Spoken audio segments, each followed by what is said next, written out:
Assalamualaikum warahmatullahi wabarakatuh. Al-Fatihah. A'udzu billahi minasyaitonir rajim. Bismillahirrahmanirrahim. Iyyaka na'budu wa iyyaka nasta'in. Shiratal ladzina an'amta 'alaihim ghairil maghdubi 'alaihim waladdallin.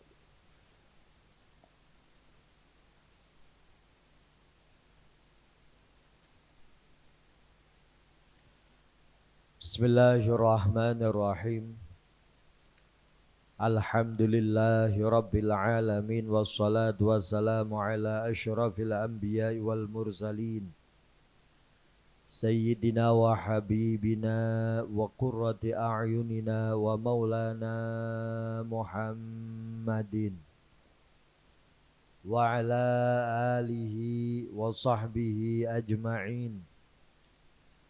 La hawla wa la quwwata illa billahil aliyyil azim, amma ba'du. Para alim, para ulama, para ustadz, para ustadzah, para sesepuh yang semoga selalu dimuliakan oleh Allah Subhanahu wa ta'ala. Hadirin hadirat jamaah Masjid Nurul Falah yang semoga selalu dirahmati oleh Allah Subhanahu wa ta'ala. Syukur alhamdulillah, pada kesempatan pagi hari ini kita bisa bersama-sama bermujalasah, bisa bersama-sama ngaji bareng. Semoga mujalasah kita di pagi hari ini benar-benar mendapatkan ridha dari Allah Subhanahu wa ta'ala. Amin ya rabbal alamin. Salawat serta salam marilah kita aturkan kepada junjungan kita Nabiuna Muhammad sallallahu alaihi wasallam, keluarga, para sahabat, para pengikut-pengikutnya ila yaumil qiyamah. Dan kita berharap semoga kelak kita mendapatkan syafaat dari beliau. Amin amin ya rabbal alamin.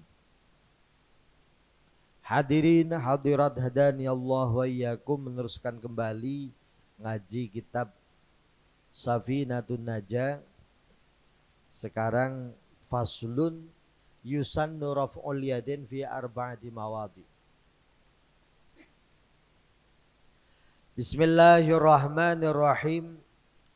Qala al-muallif rahimahu wa ta'ala wa nafa'na bihi wa bi'ulumihi fid daraini amin ya rabbal alamin.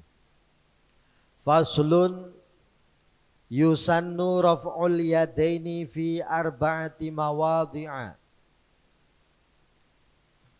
Fasal menerangkan dalam sholat kita dianjurkan mengangkat kedua tangan. Hukumnya sunnah mengangkat kedua tangan.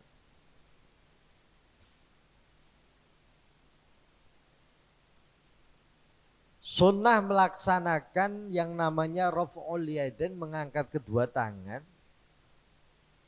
itu pada 4 tempat.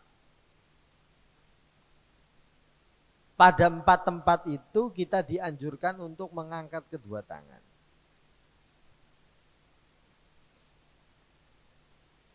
Yang pertama, inda takbiratil ihram.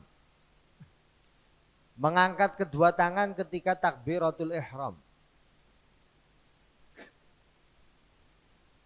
Di awal kita melaksanakan sholat, kita melaksanakan yang namanya takbiratul ihram.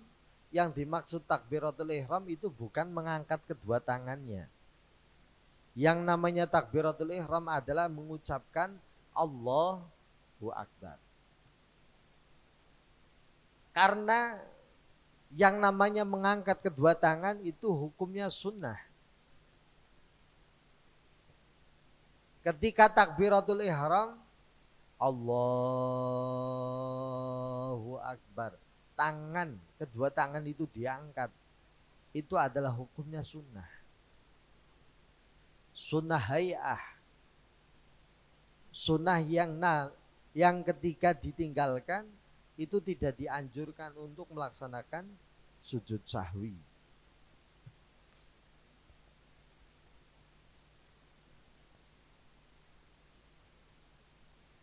Apa yang disampaikan oleh Imam Asy-Syafi'i rahimahullah ta'ala,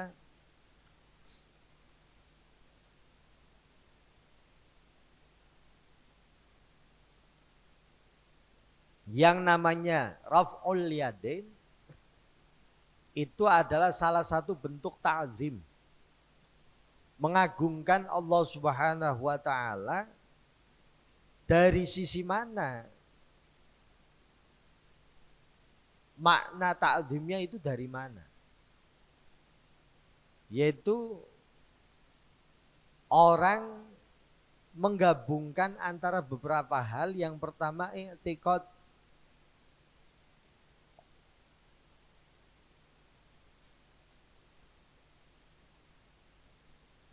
hati, niat, lisan mengucapkan, terus anggota tubuh digerakkan. Penggabungan tiga hal, tiga macam ibadah dalam satu waktu. Lisannya mengucapkan Allahu Akbar, hatinya mengucapkan usalli fardhu zuhri arba rakaatin mustaqbilal qiblati ma'muman lillahi ta'ala. Hatinya niat, lisannya mengucapkan, anggota tubuhnya yaitu berupa tangan ikut digerakkan, diangkat. Tiga hal dilakukan dalam satu waktu. Itu kata Imam Asy-Syafi'i, dari situlah sisi ta'zimnya.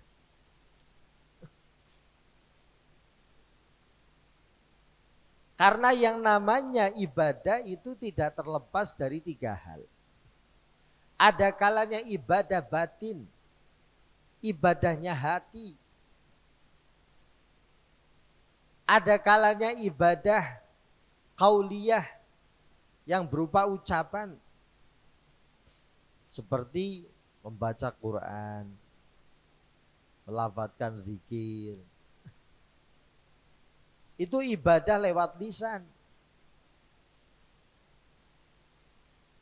Ada kalanya lewat gerakan, ibadah lewat gerakan. Tiga hal macam ibadah dilakukan dalam satu waktu. Ini adalah sisi di mana yang namanya awal, yang namanya takbiratul ihram, itu adalah bentuk takzim kita kepada Allah Subhanahu wa ta'ala.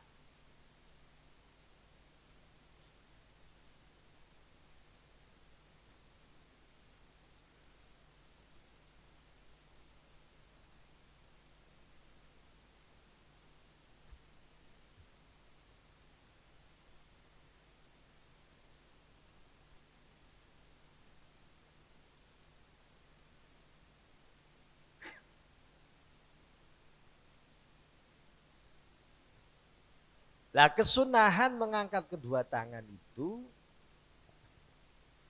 hadza mankibaih. Kira-kira tangan itu diangkat,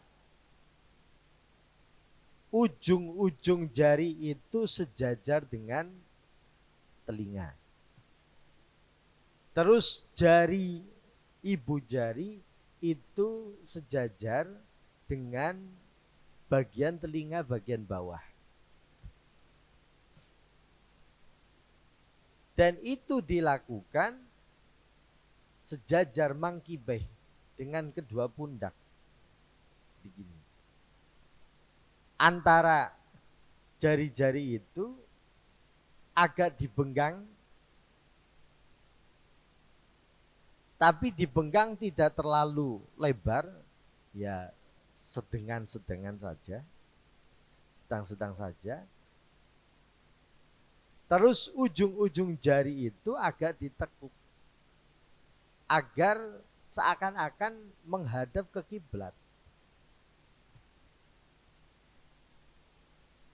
Ngapunten.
Tidak terlalu tinggi,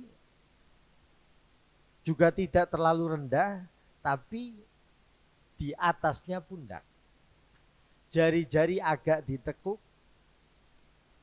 sehingga agak condong menghadap ke kiblat, sejajar dengan bagian telinga bagian atas untuk ibu jari, sejajar dengan bagian telinga bagian bawah. Dan pelaksanaan pengangkatan kedua tangan itu dilaksanakan awal mengangkat kedua tangan itu bareng dengan awal mengucapkan takbir. Yang sekarang banyak terjadi, bahkan di zamannya Syekh Nawawi Al-Bantani, fama yaqa'u al-an. Apa yang sering terjadi sekarang itu zamannya Syekh Nawawi Al-Bantani. Sekarang tambah lagi. Banyak kejadian mengangkat kedua tangan dulu baru Allahu Akbar. Kata nomor.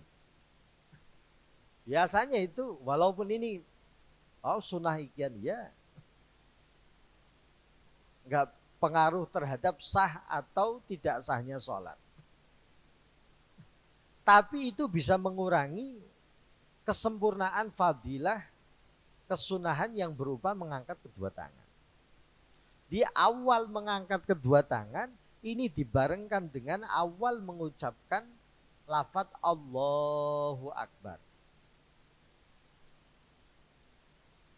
Ini yang sering terjadi. Kadang tangan itu diangkat dulu. Allah. Ketika sudah di atas baru Allahu Akbar. Ini setelah diangkat terus mengucapkan takbir, sunnahnya itu diletakkan di dada. Dada di tempatnya hati. Jadi telapak tangan bagian kiri diletakkan di bagian hati. Hati itu bagian dada sebelah kiri, ngapunten. Di bawahnya susu, bagian kiri, ini tempatnya hati. Telapak tangan bagian kiri diletakkan. Terus tangan sebelah kanan dan sunnah dalam posisi memegang bagian pergelangan tangan. Dengan cara ibu jari itu tetap berada di luar. Untuk jari-jari yang lain itu dilingkarkan.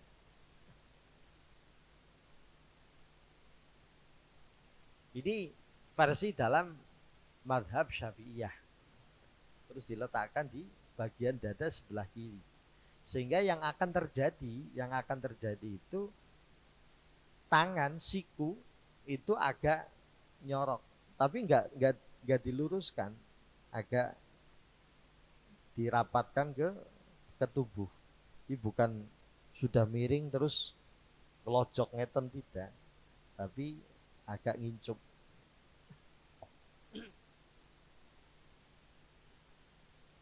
Nanti setelah dalam kaitannya masalah i'tidal atau bahruk i'tidal, ini juga nanti boleh antara irsal sami Allah liman hamidah, tangannya itu diturunkan ke bawah, boleh, atau mungkin ditempatkan lagi ke posisi ketika sebelumnya. Sami Allah liman hamidah ditempatkan di dada lagi, monggo. Nanti mau diturunkan ke bawah juga monggo. Tapi ini kaitan masalah pertama, takbiratul ihram. Posisi tangan itu seperti yang tadi saya sampaikan. Terus usahakan awal mengucapkan Allahu Akbar itu dibarengkan dengan mengangkat kedua tangan.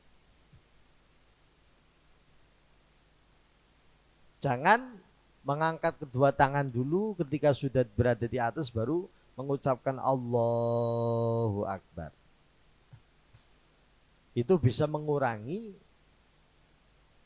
fadilah, kesempurnaan dalam kesunahan sholat. Wa indar ruku, yang kedua, di samping ketika takbiratul ihram, yang kedua adalah ketika wa indar ruku, ketika kita mau ruku.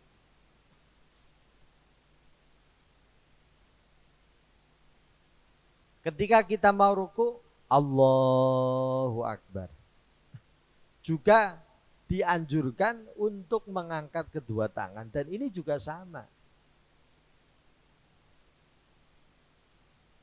Pelaksanaan antara mengucapkan Allahu Akbar dengan mengangkat kedua tangan itu juga dilakukan secara bersamaan.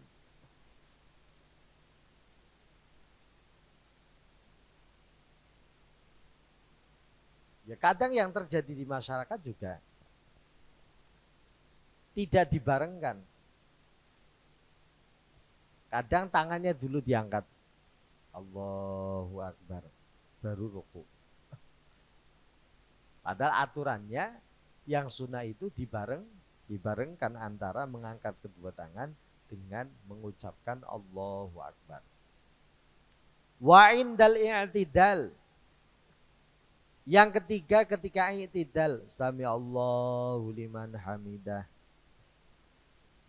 Yang terakhir wa indal qiyam minat tasyahudil awal, dianjurkan mengangkat kedua tangan ketika kita bangun dari tasyahud awal. Kita habis melaksanakan tahiyat awal, terus kita bangun, maka dianjurkan ketika membaca takbir, tangan kita ikut-ikutan diangkat.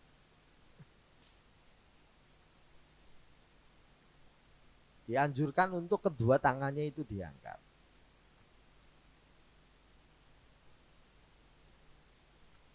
Nah, bagi orang yang masbuk, tertinggal, ya yang menjadi patokan ketika telah melaksanakan tahiyat, walaupun sebenarnya itu bukan pada posisi tahiyatnya yang sesungguhnya, nanti juga dianjurkan untuk mengangkat kedua tangan. Contoh, imam dapat 2 rakaat. Kita karena tertinggal 1 rakaat, baru 1 rakaat. Mestinya kalau kita sholat sendirian, berarti kan belum dianjurkan untuk duduk tahiyat. Tapi karena kewajiban kita sebagai makmum, imamnya itu melakukan tahiyat, akhirnya kita juga melakukan tahiyat, maka ketika bangun dari tahiyat itu, kita dianjurkan untuk mengangkat kedua tangan. Allahu Akbar.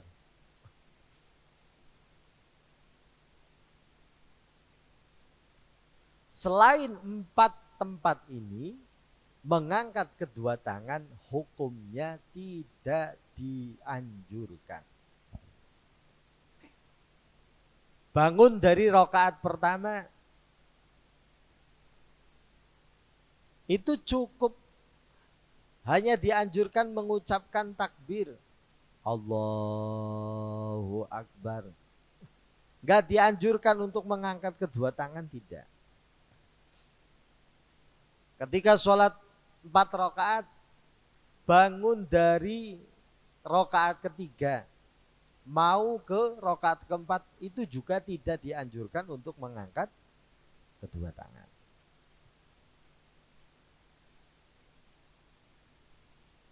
Ini 4 tempat di mana kita dianjurkan untuk mengangkat kedua tangan.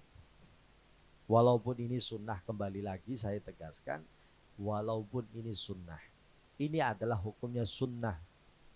Sunnah hayah. Sunnah yang andai kata ditinggalkan, kita juga tidak dianjurkan untuk melaksanakan sujud sahwi.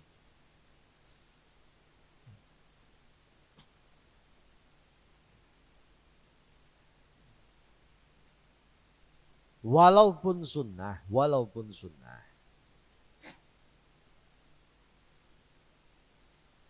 Tapi ingat, ini adalah ajaran Rasulullah Sallallahu Alaihi Wasallam.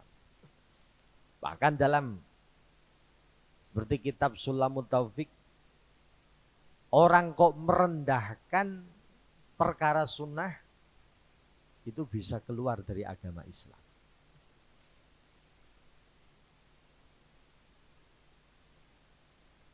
Walaupun sunnah itu adalah ajaran Rasulullah Sallallahu Alaihi Wasallam.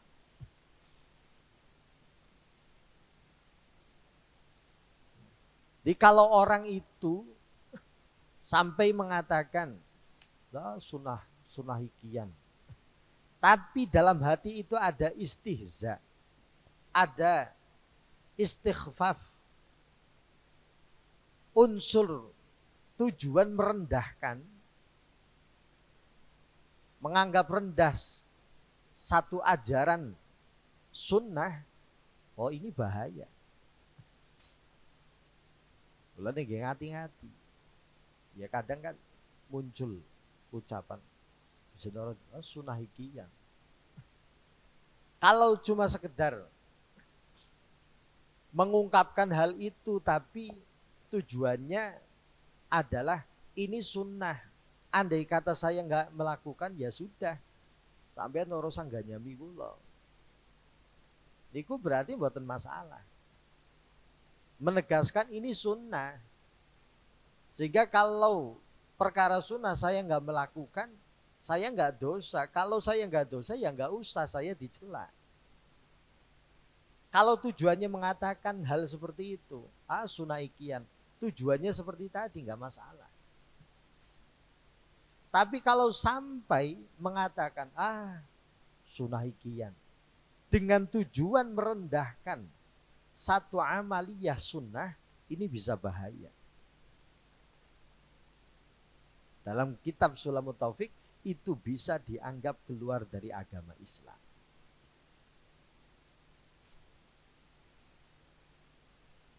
Ya wis nek boten dilakoni wis monggo, tapi aja kagen. Jadi ini bahaya.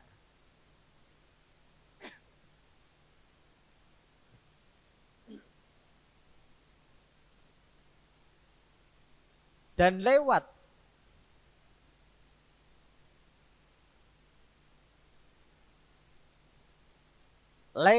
kita itu perhatian dengan apa yang disunahkan oleh Rasulullah,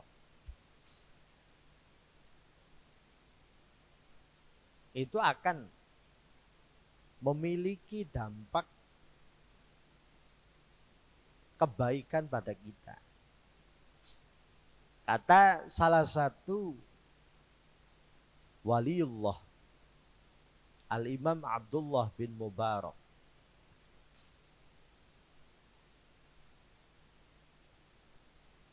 Orang yang merendahkan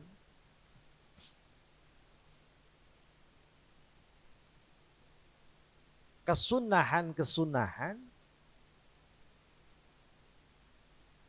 tidak memperhatikan apa yang disunahkan oleh Rasulullah, ini akan berpengaruh terhadap adab.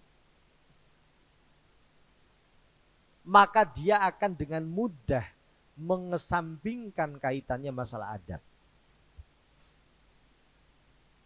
Lah iya, yang mengajarkan kesunahan adalah Rasulullah. Kalau sudah mengesampingkan yang namanya sunnah, maka otomatis dia itu akan mengesampingkan yang namanya adab. Lah ya wong karo Kanjeng Nabi wis boten duweni adab. Mengesampingkan, acuh dengan yang namanya kesunahan. Lah orang tidak pakai adab, tidak dijaga adabnya, maka akan uqiba bihirmanis sunan. Orang tidak bisa menjaga adab, maka dia akan kesulitan melaksanakan apa yang menjadi kesunahan-kesunahan Rasulullah. Waman tahawana bisunani uqiba bihirmanil faraid. Orang kok menyepelekan yang namanya kesunahan-kesunahan, gegampang masalah sunnah-sunnah, maka dia akan diberi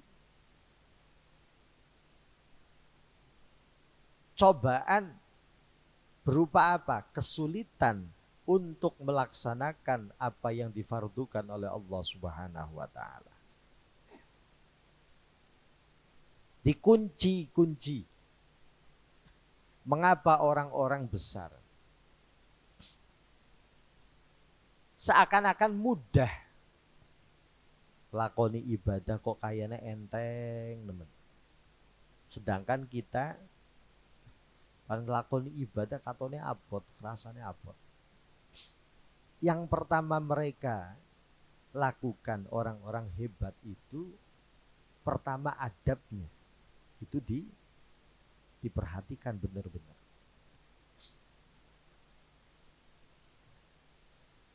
Imam Malik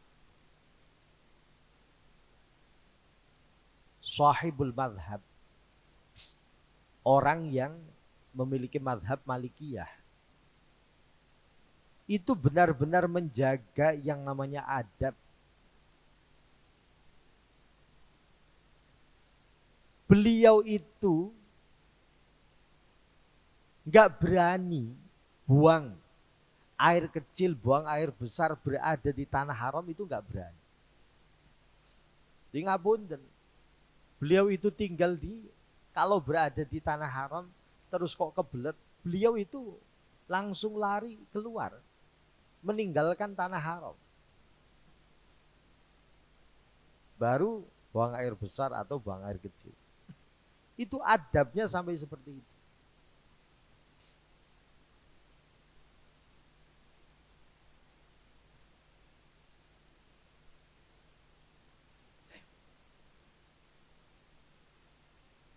Sahabat-sahabat, para wali itu benar-benar jaga kaitannya masalah adab. Mulanya nggak usahakan. Dalam kita beribadah, adab orang beribadah itu ya tetap diperhatikan. Walaupun mungkin secara syariat yo sah-sah. Kita sholat pakai kaos sah-sah, yang penting nutup aurat. Tapi kira-kira kalau kita pikir-pikir, pantas napa mboten?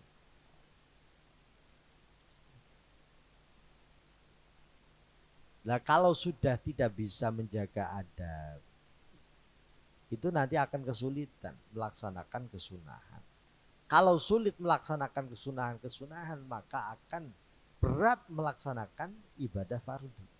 Apa yang difardukan itu menjadi berat. Sekali lagi, walaupun ini sunnah, tapi alangkah baiknya andai kata kita melaksanakan secara sempurna. Mengangkat kedua tangan ketika takbiratul ihram, ketika ruku, ketika i'tidal, ketika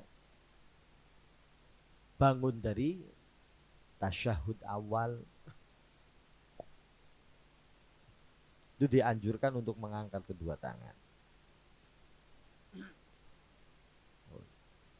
Faslun syurutus sujudi sab'atun. Nah ini sekarang kita akan membahas kaitannya masalah sujud. Ini yang perlu kita perhatikan.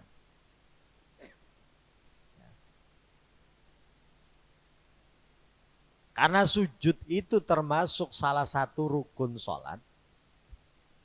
Kalau syarat-syaratnya sujud itu tidak terpenuhi, maka sujudnya belum dianggap sah. Kalau sujudnya belum dianggap sah, terus kok melaksanakan gerakan yang lainnya, sujudnya belum dianggap sah, ternyata kok bangun ke rakaat kedua.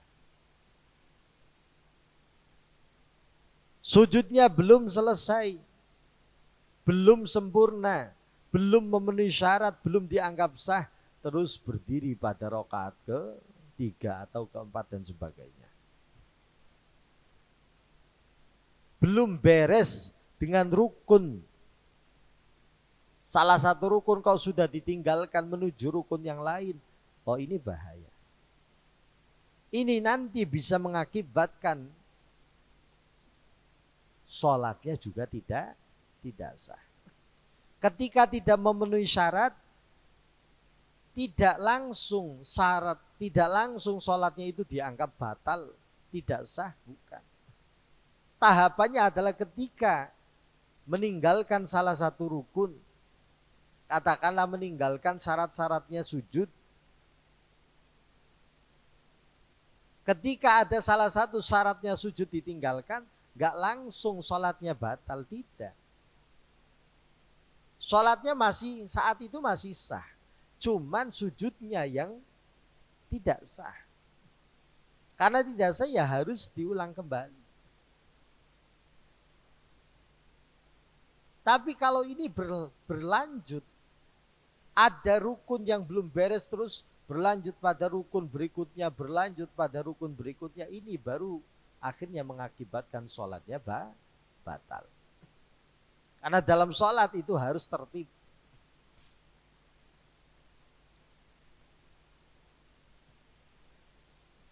Lah dikatakan dalam Safinatun Najah, syurutus sujudi sab'atun, syarat-syaratnya sujud itu ada 7. Ingat-ingat. Yang pertama, ayyasjuda ala sab'ati a'dha.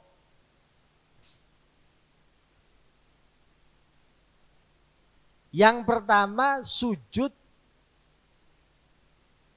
dengan 7 anggota sujud. 7 anggota sujud itu jabhah, batuk, jidat, kedua telapak tangan, 2 lutut, terus jari-jari. Jari-jari bagian batin, bagian dalam. Di bawah 2, lutut 2, 4, telapak tangan 2, 6, terus jidat 7. Itu anggota sujud. Oh nek hidung itu sunnah. Cuman yang perlu diperhatikan, dari 7 anggota sujud itu tidak semuanya berarti harus jabhah. Jidat itu harus ditempelkan semuanya, tidak. Yang penting ada sebagian jidat yang ditempelkan. Telapak tangan ini juga nggak harus semuanya itu sebagian juga nggak masalah.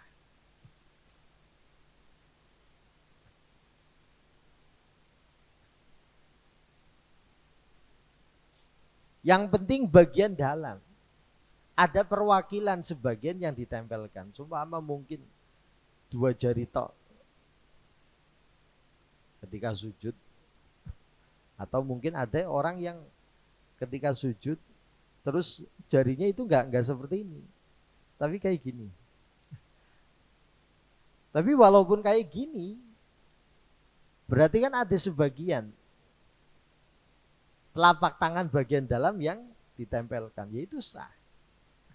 Karena enggak harus semuanya itu ditempelkan. Yang penting sebagian. Yang enggak sah itu ketika tidak ditempelkan tapi menggenggam sujud. Oh, ini enggak sah. Karena berarti ada anggota sujud yang tidak ditempelkan. Lutut juga enggak harus seluruh lutut itu ditempelkan juga tidak. Pokoknya ada sebagian. Jari-jari telapak jari-jari bagian dalam itu juga enggak harus 5 jari itu harus ditempelkan semua juga tidak. Yang penting ada perwakilan sebagian walaupun mungkin cuma ibu jari tok. Ibu jarinya yang ditempelkan.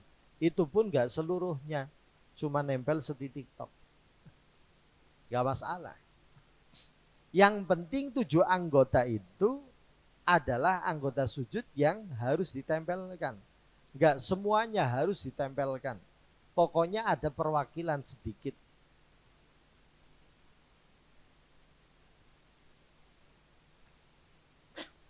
Yang kedua, wa antakuna jabhatuhu maksyufatan. Ketika sujud disyaratkan yang disyaratkan adalah kondisi jidat itu harus maksyufah, harus terbuka. Ketika ditempelkan ke tempat sujud itu dalam kondisi terbuka sehingga antara kulit jidat itu langsung bersentuhan dengan tempat sujud. Ini khusus untuk jidat. Untuk yang lainnya enggak harus tempelan secara langsung. Sehingga seumpama pakai kaos tangan, kayak jadi kiper, atau mungkin hawane lagi artis pakai sarung tangan, itu ditempelkan berarti kan enggak bertemu langsung antara kulit dengan tempat sujud, dengan alas, dengan keramiknya, dengan karpetnya. Itu enggak masalah, sebab menempelkan telapak tangan secara langsung itu hukumnya cuma sekedar sunnah. Yang baik ya dibuka sehingga bisa tempel langsung ke alas, ke karpetnya atau ke keramik. Lah kalau lutut bagi laki-laki sunnah ditutup.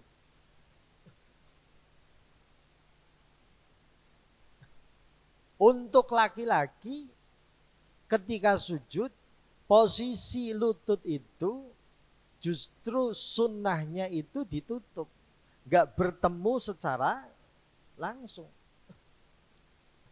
Karena apa? Mengapa disunahkan untuk tertutup? Sebab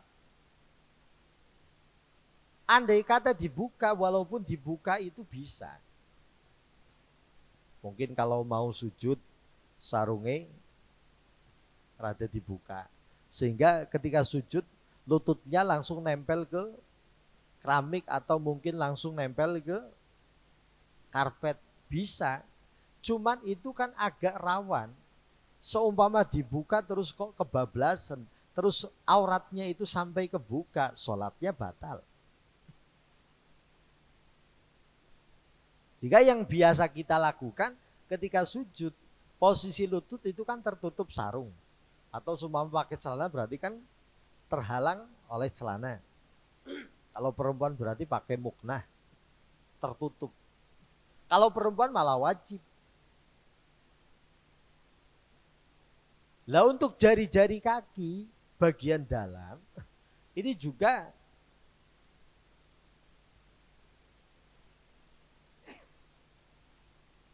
bagi laki-laki nggak harus kulit itu bertemu langsung dengan keramiknya, dengan sejadah, dengan karpetnya. Nggak harus bertemu langsung. Andai kata terhalang-halang juga nggak masalah.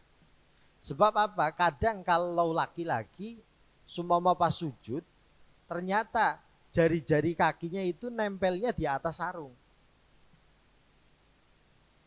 Nah sarungnya lembreh, akhirnya pas kedua kakinya itu ditempelkan, ternyata nempelnya itu di atas sarung. Sehingga antara kulit dengan karpet, dengan alasnya, dengan sejadah atau mungkin dengan keramiknya nggak bersentuhan langsung. Itu nggak masalah. Karena apa? Yang disyaratkan kulit itu harus nempel langsung dengan alas itu hanya maksyufah, hanya jabah, hanya kening kita, apa? Jidat kita. Selainnya itu nggak harus terbuka. Dan itu pun nggak harus seluruhnya itu nempel. Pokoknya perwakilan, sehingga ngapunten. Seumpama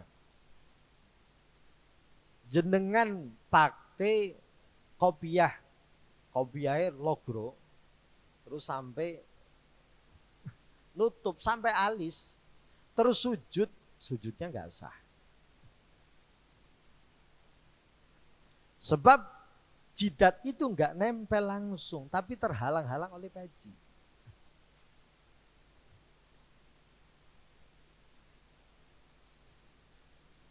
Atau mungkin perempuan. Kadang perempuan itu kan kalau pakai muknah ada seperti handuk rangkepan. Itu juga pemakaiannya jangan sampai menutup seluruh jidat. Kalau seluruh jidat sampai alis kok ketutup semua, sujud berarti nggak bertemu langsung antara jidat dengan tempat sujud. Padahal disyaratkan ketika sujud bagian khusus jidat itu harus antara kulitnya dengan tempat sujudnya itu harus bertemu secara langsung.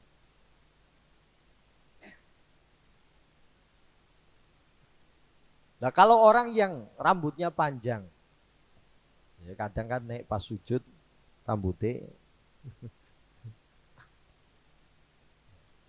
seumpama tidak disingkirkan terlebih dahulu gimana?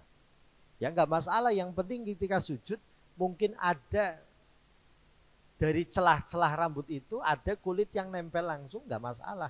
Karena yang harus nempel itu nggak harus semuanya, tapi yang penting ada sebagian yang nempel. Itu yang kedua. Jidat itu harus nempel secara langsung. Kulit jidat dengan tempat sujud itu harus bertemu secara langsung. Untuk kaitan masalah kedua, telapak tangan, lutut, ataupun mungkin jari-jari kaki, itu menyesuaikan antara laki-laki dan perempuan. Ada yang hukumnya sunnah ditempelkan secara langsung, ada malah wajib untuk ditutup.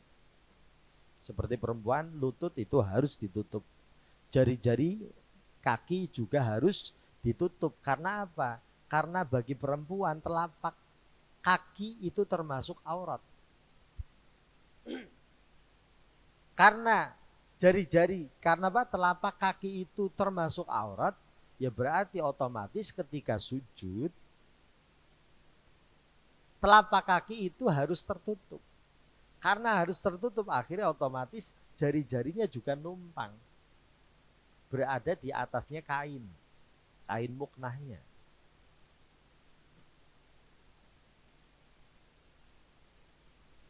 Yang ketiga, Wattahamulu bira'sihi. Ketika sujud harus ada tekanan. Anggota sujud itu harus agak sedikit ditekan, tapi khusus untuk jabhah, untuk kepala. Untuk tangan, lutut, dan jari-jari kaki itu cuma sekedar nempel. Gak harus tahammul, gak harus agak ditekan. Tahammul itu gambarannya seperti ini. Andai kata di bawah itu berupa busa, terus ditempelkan, busa itu agak apa? Cekung ya. Jadi tidak cuma sekedar nempel, tapi agak ditekan sedikit. Kira-kira tempat sujud itu, andai kata tempat sujudnya itu dari busa, busanya itu akan cekung. Ini cuma sekedar nempel tok. Tangannya agak menahan sehingga sujud terus jabhanya itu cuma sekedar nempel tok. Itu enggak sah. Harus ada tahammul, rada dipetek. Tapi juga tidak ditekan sekali. Pokoknya beban kepala itu ya sampai terasa pada tempat sujud. Itu gambarannya seperti itu. Andai kata di bawahnya itu berupa kapas atau mungkin berupa busa, itu akan mengalami cekung. Wa'adamul huwi li ghairih. Syarat yang berikutnya, ketika sujud tidak ditujukan untuk ketika turun dari posisi berdiri mau sujud, posisi turun mau sujud itu tidak bertujuan untuk selain sujud. Kalau sampai tujuannya dari posisi berdiri mau ke posisi sujud, turun tujuannya bukan untuk sujud tapi untuk selainnya sujud, maka sujudnya tidak sah. Contoh, jenengan sholat,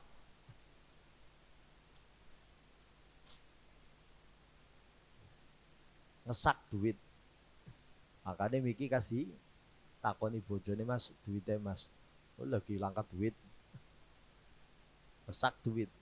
Ternyata sholat pas ruku tiba. Jadi wis gawat iki, makanya kok cepet-cepetan karo bojo ki. I'tidal sami Allah liman hamidah. Lah, turun ke bawah niate pan jukut duit. Sebab keburu kok konangan bojo. Niatnya untuk mengambil uang. Turun, ngambil uang terus sekalian sujud. Berarti niat dari atas ke bawah itu bukan untuk niat sujud tapi untuk selain sujud. Ini mengakibatkan sujudnya dianggap tidak sah. Sebab apa? Syaratnya itu ketika turun jangan sampai diniatkan untuk selain sujud. Jenengan ketika dari atas, dari posisi berdiri mau ke bawah, gak niat apa-apa gak masalah. Tapi kalau diniatkan dan niatnya itu bukan untuk sujud, itu yang bermasalah.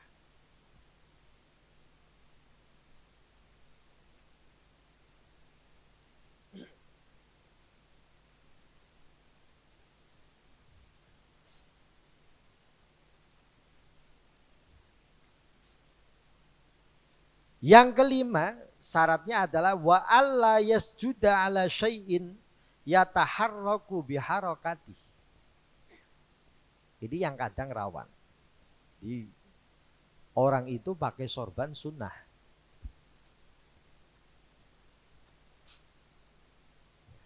Orang itu pakai sorban hukumnya sunnah. Sholat itu disunahkan untuk menggunakan sorban. Tapi tetap ada aturan-aturan. Ya sembarangan orang itu pakai sorban. Kalau orang pakai sorban tapi nggak tahu, ini bisa bahaya. Kata Imam Ghazali, usahakan ketika kita menggunakan sorban, jangan menggunakan sorban yang berwarna hijau. Walaupun sebenarnya hijau itu adalah warna yang disukai oleh Rasulullah. Mengapa? Karena kata beliau, sorban hijau itu adalah atribut kebesaran ulama. Itu milik ulama. Kita-kita yang bukan ulama aja tiru-tiru. Nanti ini bisa tadlis, bisa mengecoh. Dudu wong alim, tapi atributnya atribut kayak wong alim. Pakai imamahan dan sebagainya. Akhirnya dihormati. Orang-orang salamannya di ambung walak walik. Jebule bareng baca Fatihah. Wah ini berarti pembohongan. Ini namanya penipuan secara haliyah. Ini nggak boleh. Nggak boleh. Walaupun menurut Syekh Izzuddin Ibni Abdissalam, apa yang menjadi kesunahan walaupun dalam satu kondisi itu akan tasyabbuh, akan mengalami sesuatu yang tidak sesuai, maka hukum sunnah itu tidak akan hilang. Pakai sorban itu sunnah. Tapi di suatu zaman atau di suatu daerah sumpama sing nganggo sorban kuwi khusus kiai ini. Sing dudu kiai ora pantes nganggo sorban sumpama. Tetap kata Syekh Izzuddin Ibni Abdissalam, kesunahan menggunakan sorban itu tetap berlaku. Sehingga ini juga berlaku. Perbedaan ini akan berlaku juga pada hukum menyemir rambut. Menyemir rambut selain warna hitam, kalau menurut Syekh Izzuddin Ibni Abdissalam, hukumnya tetap sunnah. Walaupun ketika disemir, rambut itu diwarnai, maka kita itu akan menyamai tasyabbuh bil fusak, menyerupai orang-orang fasik, ngapunten, orang-orang jalanan, orang-orang preman-preman sing rambutnya. Padahal tasyabbuh dengan orang fasik itu kan mestinya nggak boleh. Tapi karena hukum awal menggunakan semir itu sunnah, maka kesunahan itu tidak akan hilang disebabkan ada hal baru yang bisa merubah hukum.